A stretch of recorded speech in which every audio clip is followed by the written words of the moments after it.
সকলোৱে গম পাইছে আৰু তেওঁ কেইবাটাও নেশ্যনেল আৰু ইণ্টাৰনেশ্যনেল এৱাৰ্ডো এই ক্ষেত্ৰত লাভ কৰিছে। সেইকাৰণে আমি গোমঠাও আনিছোঁ যাতে আমাৰ ষ্টুডেণ্টখিনি এনকাৰেজ হয়, ইয়াৰ পিছত গৈ যাতে আমাৰ ছাত্ৰ ছাত্ৰীখিনিও আৰু চেজা বজাবলৈ আৰম্ভ কৰে।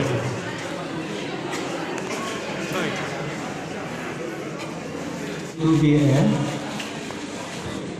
part of the auspicious event. I heartily thank you inviting me here today. Especially thanks to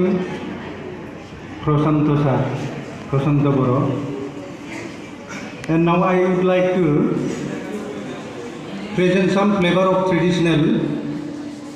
music and modern music in front of you all. Hope you will like it. आं बांद्राय गोलाव बिबुंथिखौ होनो सानाखै आरो टाइमनिबो आंखाल, बेखायनो नांगौ खोथाखौल' आं फोरमायनो सानदों। गिबि राङापारा जौमा फरायसालि गोदान बर' फरायसाफोरखौ बरायनाय फोरबो 2021 बयनिसिमबो आंनि अननाय हामलायनाय आरो खुलुमनायखौ जासिहरनाय थाग्रोबाय। दा आङो बिदि सानाखैमोन राङापारा जौमा फरायसालि बेबायदि जे मोनसे एथ' मोजां परिबेस आरो फरायसा फरायसुलिफोरनि बाहायग'आ बेनो जेरै जों प्रशान्त सारमोन बायदिखौ बेवहाय जे हेड अफ दा डिपार्टमेन्ट मोननो हादों, नोंथांमोना खुनु कनफिउस गैया आरो फिउचाराव जे सासे मानसि जालांगोन साफा दिनैनि फरायसा गाबोननो दैदेनगिरि बा एसिएस अफिसार आइएएस अफिसार।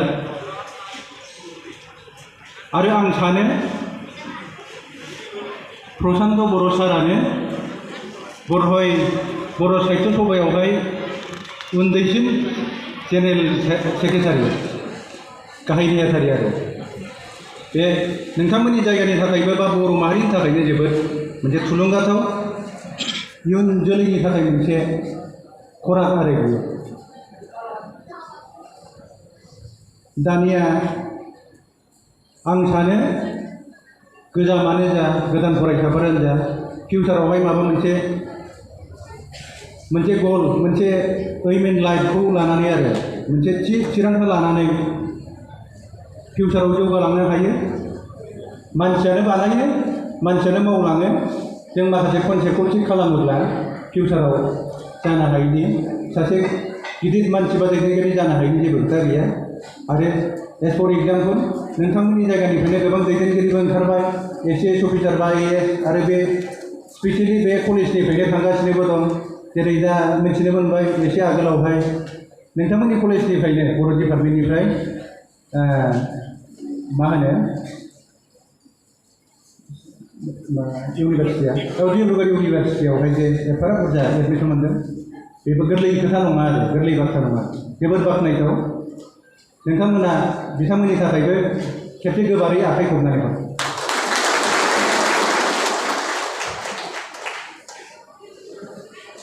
दानिया आं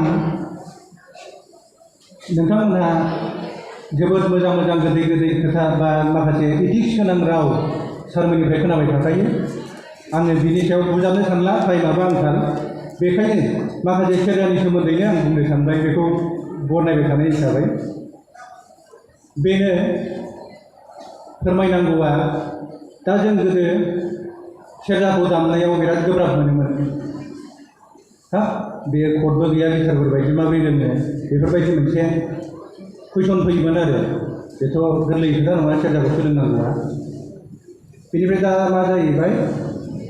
जोङो बेखौ सिस्टेमेटिक खालामनानै नटेसनाव लाबोनानै दा मिउजिक कलेजावबो जों सोफैनो हानाय जाबाय। बेखौ क'क्राझार मिउजिक एन्ड फाइन आर्ट्सआव बेखौ एबारनो लास्ट 6 सेमनि थाखाय डिग्री आउट जाबाय आरो बिथांमोनहा बि मिउजिक जानानै थांबाय। दा दुलाराय बर' हारिमु आफादनि नारा नाथा नाजानायाव आरो बेवहायनो माखासे जोंहा अनेक कन्ट्रभार्सियेल माखासे फक डेन्सनि माबायाव फैबावदों जेरै प्रशान्त सारमोना मिथिगौ दाखालि बारदै सिख्ला आरो बागुरुम्बानि सायावनो माखासे बिथांमोना जोबोद खस्थ' खालामनानै दाखालि माखासेखौ एसे साक्सेसबो खालामबाय दा जेन'बा दुनै साइडना बुंदों बारदै सिख्लाया बे साइडनिफ्रायनो जोनोम जादोंमोन दा बेखायनो बिथांमोना गावसिनिखौ लाजाजोबनो लुबैदों नंनाया नंगौ जों थख'खौनो माबा मोनसे गोदान सिस्टेम होनानै जों बेखौ रिफाइन खालामनो हाया आरो दा बेखायनो बेनि गेजेरजोंबो माखासे मिलायलायनायनि गेजेरजों बे थांबाय आरो बागुरुम्बायाव दा एसे बाखि दंबावो दा सारमोनहा एटेन्ड जानानै माखासे बेखौ मावलांगोन आरो मथा मथि जोबनायनि लामायाव फैबाय बेनो दानिया मोनसे खोथाया जाहैबाय जों बेखौ गोसोआव लानांगोन जेरै जों सानदो बावदियानि देंखो होनना बुङोना सानदो बावदियाखौथ' जों रावबो नुफेराखै बे दामदोंना मादोंमोन आरो माबायदि देंखोमोन दा मोनसे जोंना मोनसे माबा थानांगौ बेनो जेरै जेनेबा गोदोफोर अनेक गिदिर गिदिर अस्ताद नामजादा अस्तादफ्रा जेरै बानायबोदों मोनसे जों बै मोनसे माबाखौनो लानानै गोदोनि माखासे देंखोफोरखौ लानानै बेजों मोनसे सिस्टेमेटिक मोनसे माबाखौ खालामबोनो हायो आरो जेरै लिजेन्ड बुस्थुआ बे लिजेन्ड बुस्थुखौनो नों अथेन्टिक खालामोब्ला बेयावनो जेनेबा इउनिभार्सिटियानो जा जिखुनु मोनसे गिदिर गिदिर मोनसे अनुष्ठानफ्रानो जा गनायनायनि मोनसे माबा फैयो आरो बेहा एथिक्स थानांगोन मिउजिकआनो जा माखासे लिरगिरिफोरनि जाया मायानो जा थुनलाइनि माबाया फोथारावनो जा बेनो आरो दा बेनिफ्राय आं दा दबरसे उनाव देखायगोन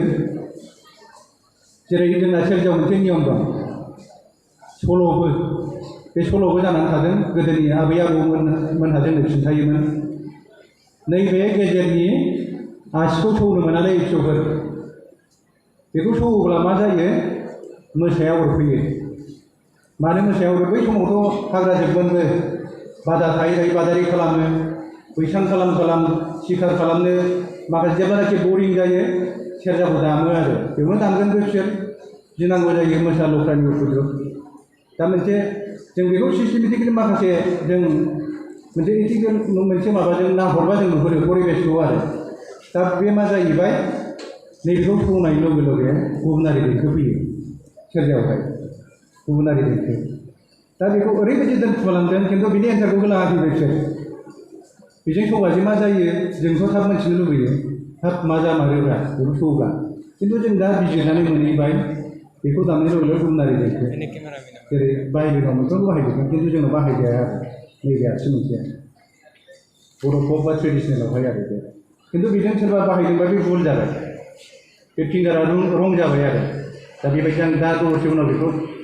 नोंथांमोननो देखायलांगोन दा बेनो आं गोलाव खालामनो सानाखै आद्रि जायै माखासे मोजां खोथा सार बिथांमोनहानो आरो दा दसे उनाव प्रिन्सिपाल सार बिथाङा बुंलांगोन माखासे बबे लानांगौ बबे लानाङा नोंथांमोनहानो गासिबो बेखौ मिथिलांजोबगोन मोनसे सोलोंनाय बा जौगालांनांगौ गावखौ दालांनांगौआव गावनि कनसेप्टखौ थिग लाखिग्रोनांगोन आरो नों मा जामारनो बेजों थांनांगौबा माब्रै थांनो माब्रै बोसोन लानांगौ बेखौ नों थिग खालामलांनांगोन आरो दा बेनो आंनिफ्राय बयनोबो आंनि